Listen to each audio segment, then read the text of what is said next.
To understand the architecture of this poem, we have to hear its foundation. For the next minute, only the exact words of Michael E. Cantrall's Asylum for the Dead will guide us. Withered beings haunt these misty hallways and murmur curses at the mossy walls. There are surgeons draped in moldy green scrubs, and nurses with their darts sting things that stir. Beware the blue orbs that spew death's foul breath. They seek the guests who scheme to leave this nest. All doors deadlocked and casements blocked, the exits disappear. Putrid screams vibrate within a padded cell, and crimson inks ooze down these slimy walls, while sawbones seek and hide the frontal lobes of the unwanted in this darkling zoo. Pulses here do rest so unresponsive, from treatments to the red life in the vein. And down below in the hungry graveyard, a sea of bone-dry tombstones sleep without a name. To identify why this specific feeling of dread persists after the reading ends, we have to examine the mechanics of the writing itself. Welcome to our close reading analysis. We are moving from the visceral reaction of the previous reading into an objective scholarly lens. In literary terms, the sublime refers to a specific mixture of awe and terror derived from the unknown. Cantrall utilizes intentional semantic gaps and shifting metaphors to create a polysemic text, one that allows for multiple simultaneous interpretations. We will deconstruct the poem's historical influences, the phonetic architecture of the lines, and the empirical evidence found in the author's own edit history. The poem's power comes from this ambiguity. By refusing to definitively explain its horrors, it forces the reader to construct their own.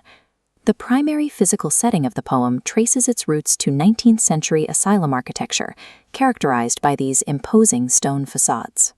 Cantrall uses Gothic motifs like mossy walls and crimson inks to signal isolation and institutional neglect.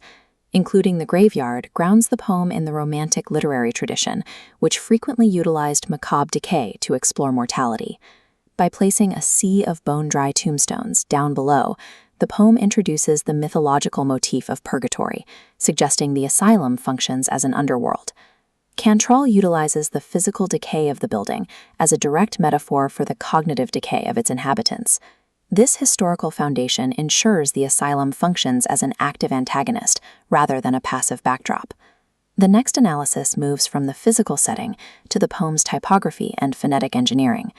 Notice how the irregular stanzas and sudden enjambments visually disorient the reader as they scan the page. Cantrall employs anaphora and rhythmic clustering to create a sense of entrapment, especially in lines like "all doors deadlocked and casements blocked." We can isolate a heavy use of sibilants and plosives in the phrase "spew death's foul breath." These dense consonant clusters force the reader's mouth to physically labor through the line, mirroring the struggle of the patients. Critics note that minimalist phrasing like "putrid screams" implies massive violence without resorting to melodrama. The phonetic architecture acts as a structural snare. The physical act of reading simulates the reality of being locked inside. Cantrall's edit history logs provide empirical proof that the poem's ambiguity was carefully curated over time. An early draft of line 12 used the literal phrasing, "patients in their zoo." The final version removes patients, which strips away clinical objectivity and shifts the tone. This edit elevates the text from a medical description into a surreal, socio-historical critique. Similarly, line 14 originally focused on the phrase, "treatments inhumane." The revision replaces abstract moral judgment with visceral, grotesque imagery. Through this systematic removal of literalism, Cantrall enforced a deeper, more subjective sense of dread. The engineered ambiguity in the text supports two distinct, parallel readings. The first interpretation frames the poem as a socio-historical critique of early psychiatric care. This reading relies on clinical evidence in the text, such as surgeons draped in moldy green scrubs and the hunting of frontal lobes. These images of transorbital tools link the imagery to the real-world history of mid-20th century psychosurgery. The phrase, "sleep without a name," reflects the history of marginalized people abandoned to die in state wards. In this model, the horror is rooted in human history rather than the supernatural. A second interpretation views the poem through a paranormal framework. This reading is anchored by the blue orbs that spew death's foul breath, elements that defy rational clinical explanation. This suggests the medical staff are not doctors, but entities or possessed figures. The word guests and the desire to leave this nest imply the asylum is a spiritual trap for the soul. Here, the withered beings are literal ghosts haunting the mossy walls. This paranormal reading provides a cohesive, terrifying alternative to the medical history model.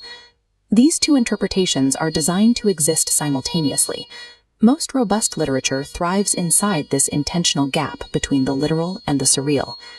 Michael E. Cantrall's artistry in Asylum for the Dead lies in using rigorous editing and phonetic design to hold multiple realities in a single breath.